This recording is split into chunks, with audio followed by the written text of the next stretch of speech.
শুভেচ্ছা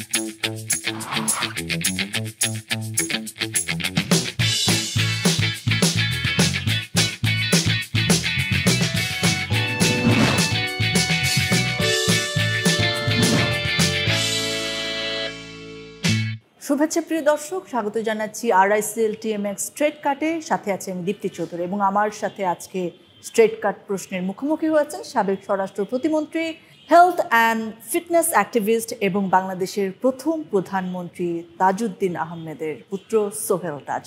স্বাগতম। Thanks for giving us time. Thank you so much. And I'm it's an and it's well, I'm happy to have you here actually. Yes. Thank you so much. এবং এটা একটা অন্যরকম environment, আমার দর্শকরাও আজকে উপভোগ করবেন নিশ্চিত। সরাসরি প্রশ্নে যেতে চাই।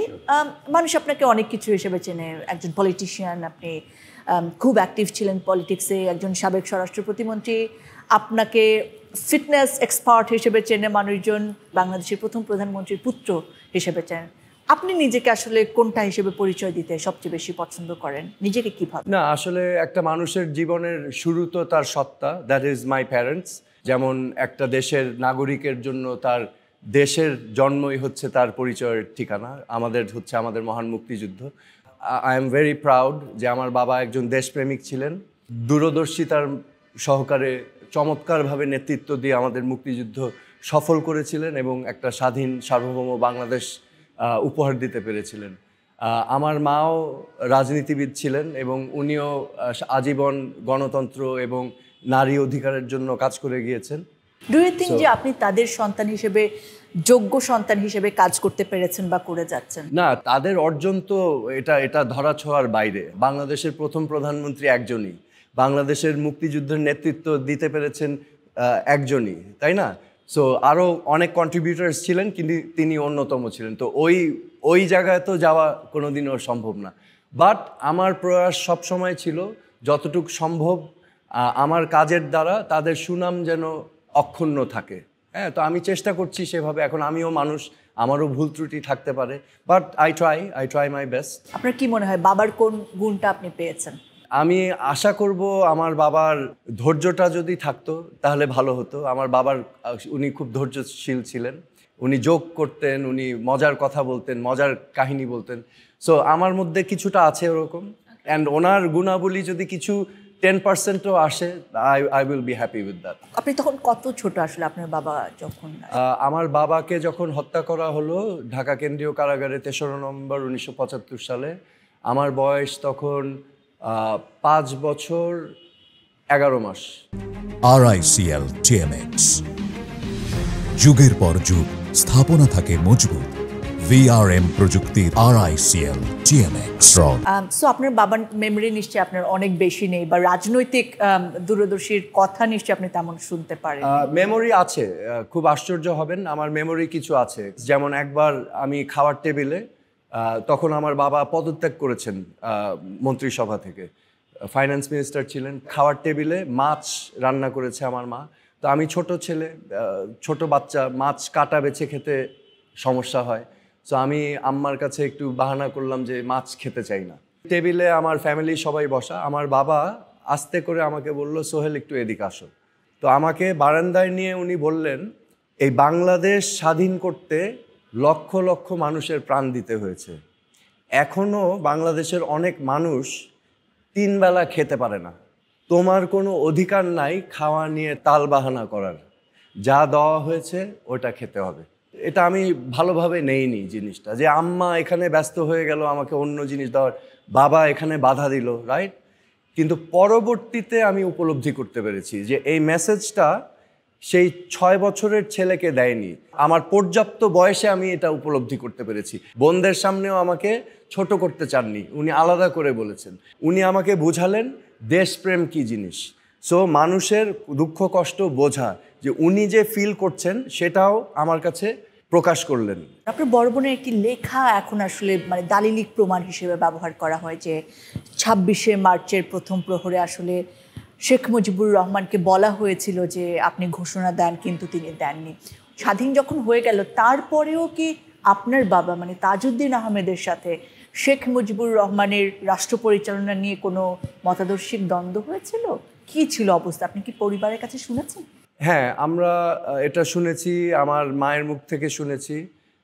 আমার বাবা 25শে মার্চ রাতে, আই থিঙ্ক রাত্রে 10টার সময়, 9টা-10টার দিকে ফেরত আসেন 32 নম্বর থেকে। তো আমার মায়ের মুখে শুনেছি যে আমার বাবা খুব আপসেট ছিলেন।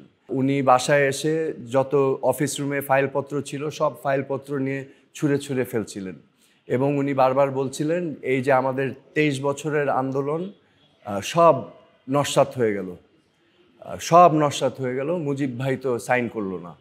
তো আর উনি একটা টেপ রেকর্ডার নিয়ে গিয়েছিলেন স্বাধীনতার ঘোষণা নেওয়ার জন্য। যেহেতু তিনি আওয়ামী লীগের সাধারণ সম্পাদক ছিলেন এবং বঙ্গবন্ধু সভাপতি, স্বাভাবিকভাবে তাদের একটা পরিকল্পনা ছিল যে পাকিস্তানিরা যদি ক্র্যাকডাউন করে তখন কি পদক্ষেপ তারা নিতে পারেন। তো সেটার অংশ হিসাবে তাদের পূর্ব পরিকল্পনা ছিল যে বঙ্গবন্ধু একটি ঘোষণা দিবেন, এবং ঘোষণা দেওয়ার পর তারা হয়তো আত্মগোপনে চলে যাবেন এবং পরেরটা তারা আত্মগোপন অবস্থায় পরবর্তী পরিস্থিতি মোকাবেলা করবেন। সো শেষ মুহূর্তে বঙ্গবন্ধু এটা সাইন না করা, কারণ আমরা জানতে পেরেছি যে সেই সময় হোটেল ইন্টারকন্টিনেন্টালে আন্তর্জাতিক মিডিয়ার সকল সাংবাদিকরা অপেক্ষা করছিল। তো ওনাদের পরিকল্পনা ছিল ওই ঘোষণাপত্রটা স্বাক্ষর দিলে সেটা পৌঁছিয়ে দেওয়া হবে তাদের কাছে, কিন্তু সেটা হলো না।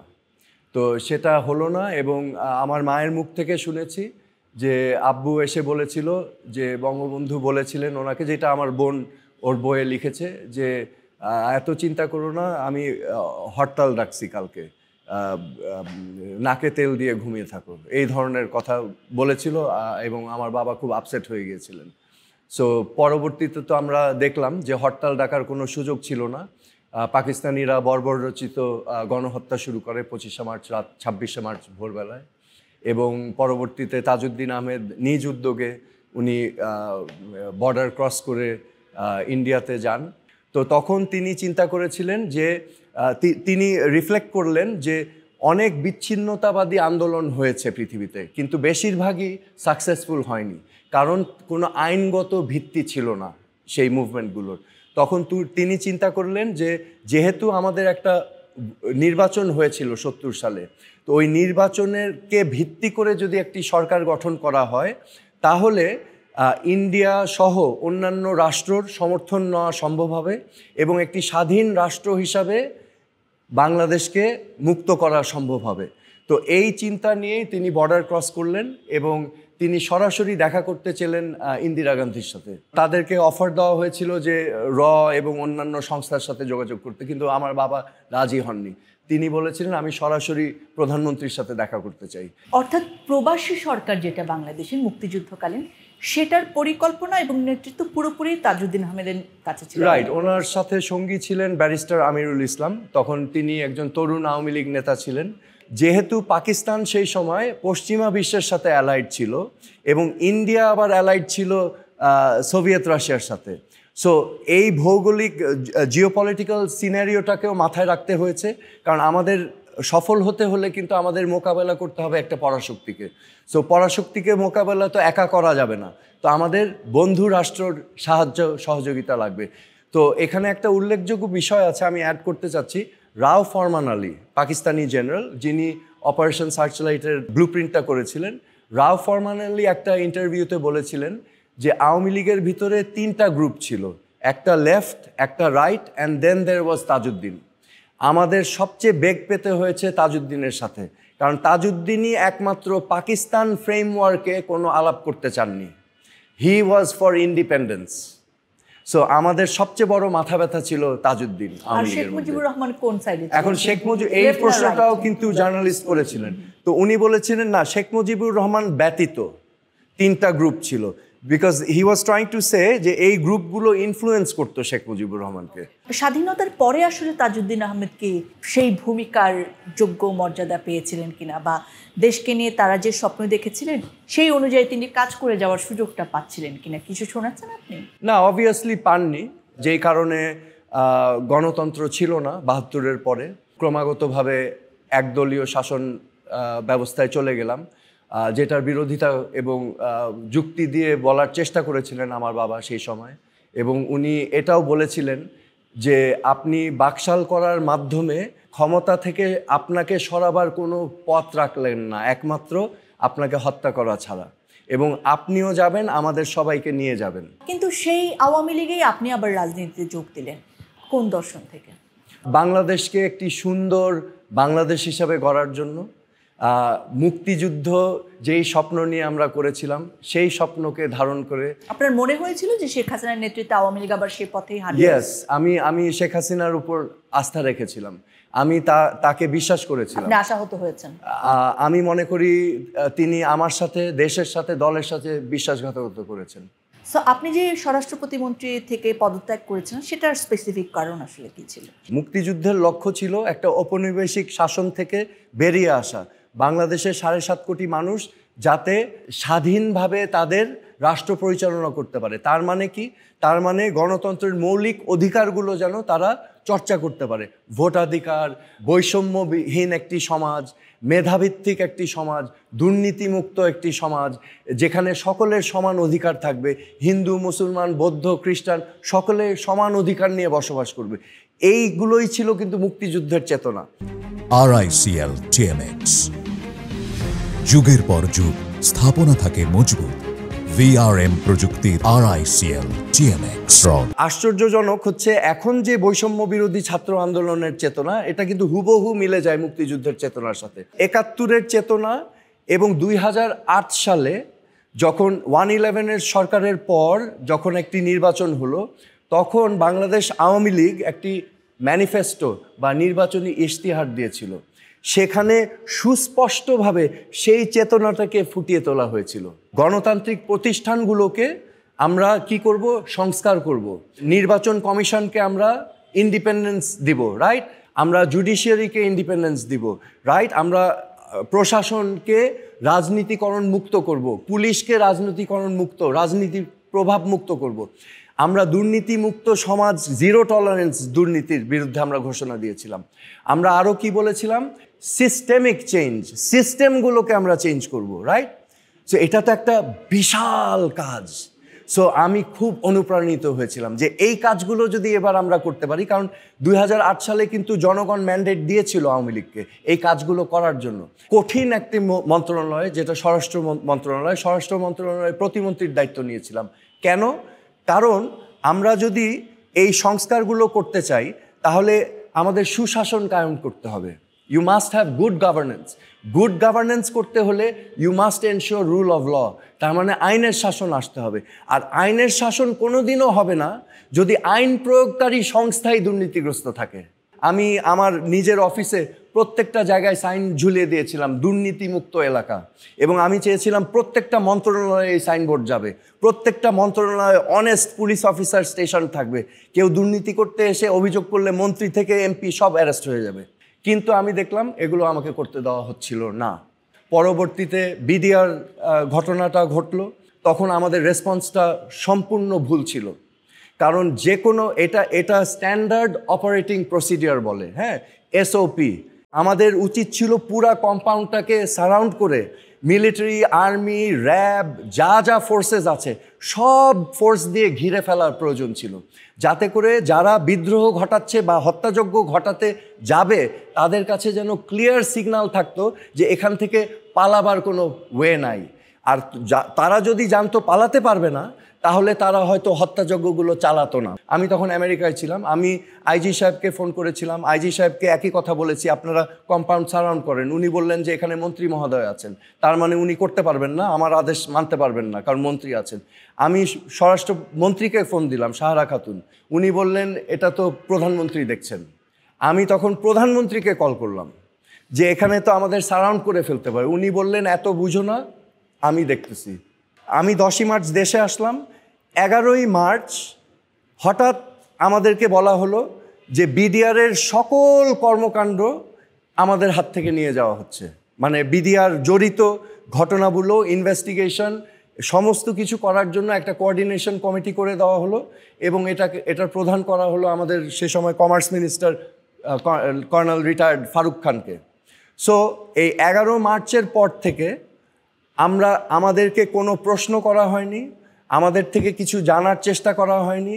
কোনো ফাইল আমরা দেখিনি বিডিআর সম্পর্কে, সমস্ত কিছু অদৃশ্য হয়ে গেল এবং হঠাৎ মনে হলো যে বিডিআর আমাদের অংশ না, এবং ভালোভাবে আমি নিতে পারিনি জিনিসটা। আমি যেই লক্ষ্য নিয়ে কাজ করতে চেয়েছিলাম সেই লক্ষ্য আমি অর্জন করতে পারছিলাম না। তখন আমি রিয়েলাইজ করলাম যে প্রধানমন্ত্রী যদি এটার সাথে একমত না থাকে, আমি একা ব্যক্তি এটা করতে পারবো না এবং আমাকেই কোনোভাবে এখানে বিপদে ফেলা হবে। আপনার কি মনে হয় যে তাজউদ্দিন আহমেদের ছেলে হিসেবে আপনি কোনো ফ্যাসিলিটি না পেয়ে বরঞ্চ ডিসক্রিমিনেশনের শিকার হয়েছেন? পাবলিকলি তাজউদ্দিন ফ্যামিলি এবং জাতীয় চার নেতার ফ্যামিলিকে প্রয়োজন শেখ ফ্যামিলির ক্ষমতা ধরে রাখার জন্য। আওয়ামী লীগের সমর্থকদেরকে ধরে রাখার জন্য ইউনিটি দেখাতে হবে। তো উনি সবসময় দেখিয়েছেন বাইরে যে ইউনিটি আছে, ভিতরের অবস্থা তো ভিন্ন। ভিতরে অনেক ক্রোধ আছে, অনেক রাগ আছে এই জাতীয় চার নেতার প্রতি। ৭৫-এ 15ই আগস্টে কেন তারা প্রতিবাদ করেনি সে নিয়ে অনেক ক্ষোভ আছে। ওনার তো ক্ষোভ ছিল বাংলাদেশের সকল মানুষকে নিয়েই, কেন প্রতিবাদ করেনি 15ই আগস্টের পর। পাবলিকলি একটা দেখানো হচ্ছে দলের সমর্থকদেরকে ধরে রাখার জন্য। আজকের এই অবস্থার জন্য কে বা কি দায়ী? এই অবস্থার জন্য দায়ী হচ্ছে Sheikh Hasina. No one else. No. এবং যারা তাকে এনেবল করেছে। এখন এটা সাধারণত হয় যখন একটা ডিক্টেটরশিপ গড়ে ওঠে, কিছু মানুষ থাকে যারা বেনিফিশিয়ারি হয়, সো একজন আরেকজনকে ফিড করে।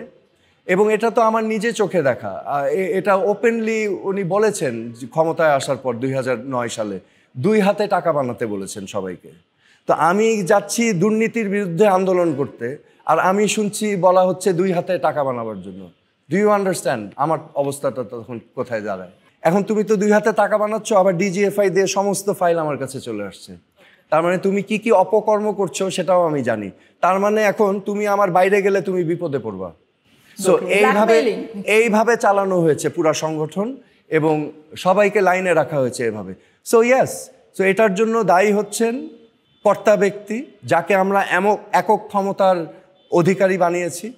We destroyed ourselves. আপনার কি মনে হয় যে আওয়ামী লীগের কামব্যাক করার সুযোগ আছে নতুনভাবে, এবং সেই আওয়ামী লীগে আপনি যোগ দিতে চান? 1,500-2,000-এর উপর মানুষকে হত্যা করা হলো নির্মমভাবে, আমরা স্বচক্ষে দেখলাম। 600 মানুষ এখনো অন্ধ, কিন্তু প্রায় 20,000-এর উপরে আহত অবস্থায় এখনো হাসপাতালে কাতরাচ্ছে। You can't erase them. এই যে গণহত্যা যে হলো, এখন পর্যন্ত শুনেছেন আওয়ামী লীগের একজন ব্যক্তি বলেছে যে আমরা দুঃখিত? এবং গণহত্যার বাইরে আপনি 1.5 লক্ষ কোটি টাকা পাচার করেছেন দুর্নীতি করে। তো এগুলোর জন্য আপনার ক্ষমা চাইতে হবে না? এই যে গুম করা হয়েছে, আমরা দেখছি এখন 9 বছর 12 বছর গুম করে রাখা হয়েছে। হত্যা, গুম, 3টা প্রহসনের নির্বাচন করা হলো। আপনি গণতন্ত্রকে ধ্বংস করলেন, আপনার ক্ষমা চাইতে হবে না জনগণের কাছে? আমি তো নিজে আওয়ামী লীগের পরিবারের সন্তান। তো আমার তো রিয়েলাইজেশন হচ্ছে যে this was a big disaster এই দলের জন্য। এই দলকে তো ধ্বংস করে দেওয়া হয়েছে। এই যে গণ অভ্যুত্থানটা যখন হলো, এটা কি শুধু বিরোধী দল নেমেছে? এখানে তো আমার পরিচিত আওয়ামী লীগ ফ্যামিলির লোকজনও নেমে গিয়েছে, অভিভাবকরা নেমে গিয়েছে, ছাত্রছাত্রীদের। I also stood with them. Car participation ছিল না? ওই ছোট্ট একটি অংশ যারা সুবিধা ভোগ করেছে, বেনিফিশিয়ারিজ। আজকে যারা সব পলাতক, যারা এখন টাকার পাহাড়ের উপরে বসে এখন অরাজকতা সৃষ্টি করার চেষ্টা করছে, তাদের মুখে কোনো অনুশোচনা নাই, আত্ম উপলব্ধি নাই, ক্ষমা প্রার্থনা নাই। সো আমাকে যদি জিজ্ঞেস করেন আওয়ামী লীগের ভবিষ্যৎ, আমি তো দেখছি না। বর্তমান রাজনৈতিক পরিস্থিতি একটুখানি অন্যরকম। বিএনপি অনেক দিন তারা নির্যাতিত হয়েছে, এখন তারা রাজনীতি করছেন সরাসরি। তাদের মোটামুটি মুখোমুখি আছেন জামাত এবং বৈষম্য বিরোধী ছাত্র আন্দোলনের ছাত্ররা, আবার অন্তর্বর্তীকালীন সরকার রয়েছেন। এই পুরো পরিস্থিতিটাকে আপনি কিভাবে দেখছেন? আপনার অবজারভেশন কি? বাংলাদেশের মানুষ এই গণ অভ্যুত্থানটা যখন হয়, আমরা সবাই আশান্বিত হয়েছিলাম যে একটা পরিবর্তন আসবে, গুণগত পরিবর্তন আসবে, সংস্কার হবে, এই নোংরা, পচা, দুর্গন্ধময় রাজনীতি এবং কালচার এবং সিস্টেম পরিবর্তন হবে, যেমনটা আওয়ামী লীগও বলেছিল, 2008 সালে। ওকে, সো এই একটা আশা আকাঙ্ক্ষা নিয়ে আমরা সবাই কিন্তু সামনের দিকে তাকিয়েছিলাম এবং ছাত্র সমন্বয়করা সেই আশাটা আমাদেরকে দিয়েছিল। So BNP obviously is a major political party. এখন তাদেরও এখানে একটা ভূমিকা থাকতে হবে। জামাত তাদের ভূমিকা রাখছে, কিন্তু জামাতের সাথে আমার দ্বিমত আছে। কারণ আমাদের মুক্তিযুদ্ধ, আমাদের স্বাধীনতা, আমাদের পতাকা, আমাদের জাতীয় সঙ্গীতকে উপেক্ষা করা যাবে না, ঠিক আছে? This is our identity. আমি মনে করি জামাতের এখনও সুযোগ আছে, তারাও কিন্তু ক্ষমা চাইতে পারে। ৭১ সালে তারা যে ভুল করেছে, দে ক্যান অ্যাডমিট ইট, এবং তাদের সিনিয়র নেতারা কিন্তু অলরেডি বিচারের কার্যক্রমের মাধ্যমে অনেকেই ফাঁসি হয়ে গিয়েছে। এখন জামাতে যারা আছে তারা সব নিউ জেনারেশন। সো তারা কেন লাইবিলিটি নিচ্ছে ৭১ সালের? দে ক্যান সে যে না, আমরা বাংলাদেশি, আমরা বাংলাদেশের মুক্তিযুদ্ধে বিশ্বাস করি। কারণ কিন্তু এটা বলেছেন, but here is the interesting thing, Jamaat যেহেতু ইসলামের নামে রাজনীতি করছে, ইসলামের মূল বিষয় হচ্ছে কিন্তু অন্যায় অত্যাচার এর বিরুদ্ধে থাকা, ন্যায় এবং সততার পক্ষে থাকা। তো ৭১ সালে পশ্চিম পাকিস্তানিরা তো আমাদের উপরে ঔপনিবেশিক শাসন চালিয়েছে, তারা তো অন্যায় অত্যাচার করেছে আমাদের সাথে। তো জামাতের তো আমাদের সাথে থাকার কথা ছিল, তো জামাত কেন পাকিস্তানিদের সাথে গিয়েছিল? This was their mistake. সেটা পলিটিক্যাল মিস্টেক হতে পারে, আইডিওলজিক্যাল মিস্টেক হতে পারে, but it was a mistake, এবং এটা তো তাদের মূল নীতির সাথেও যাচ্ছে না। তো তারা কিন্তু সহজেই বলতে পারে যে আমরা ভুল করেছিলাম সে সময়। এই ভুলটা স্বীকার করলেই কিন্তু তাদের পলিটিক্স ক্লিয়ার হয়ে যায়। আই ডোন্ট নো কেন তারা করছে না। RICL TMX, যুগের পর যুগ স্থাপনা থাকে মজবুত।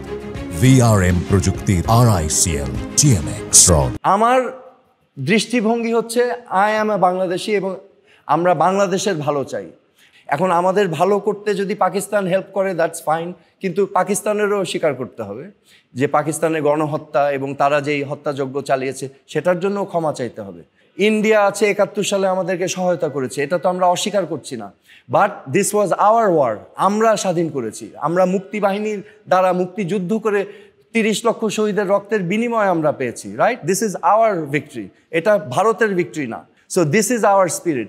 সো ইন্ডিয়া যদি সামনে আমাদের অগ্রযাত্রার সঙ্গী হয়, দ্যাটস ফাইন, কিন্তু আমাদের স্বার্থ বিসর্জন দিয়ে কোনো বন্ধুত্ব আমরা চাই না। আমাদের ইউনিটি দরকার, সুন্দর বাংলাদেশ বিনির্মাণের লক্ষ্যে আমাদের ইউনিটি দরকার। সেটা কিভাবে সম্ভব? নানা জনের নানা দর্শন, নানা লক্ষ্য, নানা পদ্ধতি। কেউ নির্বাচন আগে চান, কেউ চান সংস্কার আগে।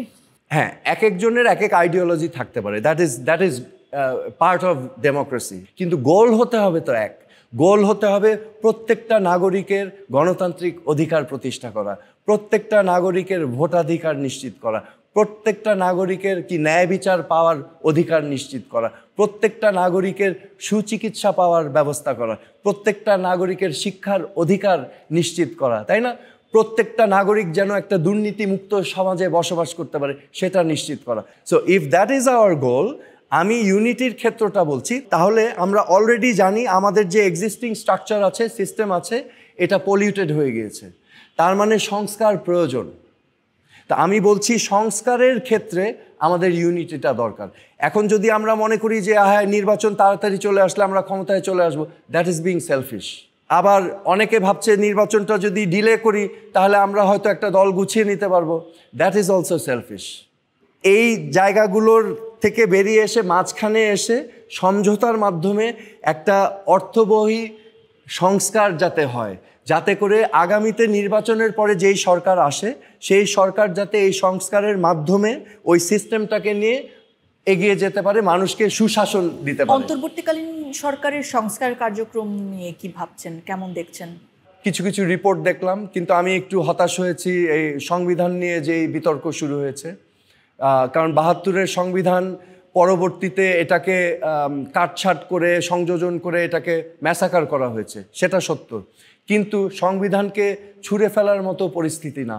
এই সংবিধানটাকে কিন্তু আমরা আবার সংস্কার করে এটাকে আমরা একটি যুগোপযোগী সংবিধান করে তুলতে পারি। শেষ প্রশ্নে আসি, আপনি কি আবার সক্রিয়ভাবে রাজনীতিতে যুক্ত হতে যাচ্ছেন কিনা, কোনো দলের সাথে যুক্ত হবেন কিনা, কিংবা আওয়ামী লীগকেই নতুন করে নিজে নিয়ে আসবেন কিনা, কি ভাবছেন আপনি? আমি আওয়ামী লীগ পরিবারের সন্তান, এটা তো আমি ডিনাই করতে পারবো না। দিস ইজ আমার বাবা, আমার মা, তারা ত্যাগ করেছেন, জীবন দিয়েছেন এই দলের জন্য, বাংলাদেশের মানুষের জন্য। সো আমাকে হয়তো অনেকেই ভুল বুঝছে, আওয়ামী লীগের অনেকেই আমাকে বকাবকি করছে কেন আমি এই কথাগুলো বলছি, বাট আপনারা একদিন বুঝবেন যে এই কথাগুলো, আমি যেই কথাগুলো বলছি এটা আমাদের ভালোর জন্য বলছি, আমি খারাপের জন্য বলিনি। হ্যাঁ, আমি স্বাধীনতার পক্ষের শক্তি অংশ, আমি মুক্তিযোদ্ধার সন্তান, বাট এই মুহূর্তে আমি রাজনীতিতে একেবারেই আসার আমার কোনো আগ্রহ নেই, ইচ্ছা নেই। আমি নিউ জেনারেশন কিছু করুক। আপনি কি নিজেকে পুরনো জেনারেশন ভাবছেন? ওয়েল, আমাকে দেখতে মনে হচ্ছে না, বাট আমার তো ধারণা আপনি নতুন করে শুরু করতে ভালোবাসেন, যেটা আপনার পার্সোনাল লাইফ দেখে আমরা বুঝি। রাইট, এখন আমি যেটা করছি, আমি দেখেন সারা বিশ্ব সহ বাংলাদেশে মানুষের জীবনে একটা বিশাল চেঞ্জ এসেছে। হ্যাঁ, আমরা আগে খুব কর্মঠ জীবন যাপন করতাম, আমাদের অনেক ফিজিক্যাল অ্যাক্টিভিটি থাকতো। এখন আমরা আধুনিক লাইফস্টাইলে চলে এসেছি, যেটাকে বলে সেডেন্টারি লাইফস্টাইল, এবং আমরা শরীর সক্রিয় করছি না। শরীর যদি সক্রিয় না থাকে, এখন বিজ্ঞানীরা বলছে নানা ধরনের অসুখ বিসুখ আমাদেরকে আক্রান্ত করে, যেগুলোর মূলে হচ্ছে metabolic disorder, insulin resistance, fatty liver disease, type 2 diabetes, kidney disease, cardiovascular disease, এবং এখন বিজ্ঞানীরা বলছে 90% cancer is due to lifestyle. তো আমি এই বাংলাদেশে দেখেন ঢাকা শহরেই কতগুলো হসপিটাল, এখন ডানে বায়ে চারিদিকে হসপিটাল, অথচ 30 বছর আগে কিন্তু হাতে গোনা 4-5টা হসপিটাল ছিল। তো এত কেন মানুষ অসুস্থ হয়ে যাচ্ছে? আমি অ্যাওয়ারনেস সৃষ্টি করার চেষ্টা করছি, এবং আমি মানুষকে একটা ছোট উপহার দিতে চাচ্ছি। ছোট না, অ্যাকচুয়ালি বড় উপহার, সুস্থতা। আপনি এটা নিয়েই থাকতে চান? আমি এটা নিয়ে থাকতে চাচ্ছি, কারণ এটা আমাকে অনেক তৃপ্তি দিচ্ছে। আমি যখন দেখছি যে একজন মানুষের জীবন চেঞ্জ হয়ে যাচ্ছে এবং সে আবার বেঁচে থাকার আগ্রহ ফিরে পাচ্ছে, এটা আমাকে খুব আনন্দ দেয়। কিন্তু তরুণরা রাজনীতি করুক, সেটা তো আপনি আমি তরুণরা রাজনীতি করুক এবং সঠিক রাজনীতি করুক, সেটা আমি চাই। তারা যেটা বলেছে বৈষম্যহীন সমাজ, তারা যেটা বলেছে ন্যায় বিচার, তারা যেটা বলেছে দুর্নীতিমুক্ত সমাজ এবং সবার সমান অধিকার, সেটা যদি করে আমি ফুল সাপোর্ট দিব সবসময়। Thank you so much. Thank you very much. ধন্যবাদ প্রিয় দর্শক, আপনারা যারা সঙ্গে ছিলেন, নিশ্চয়ই আবার দেখা হবে, বারবার দেখা হবে দেশ এবং মানুষের প্রসঙ্গে, নানা প্রশ্ন এবং উত্তর নিয়ে। ভালো থাকুন, সুস্থ থাকুন, বিদায়।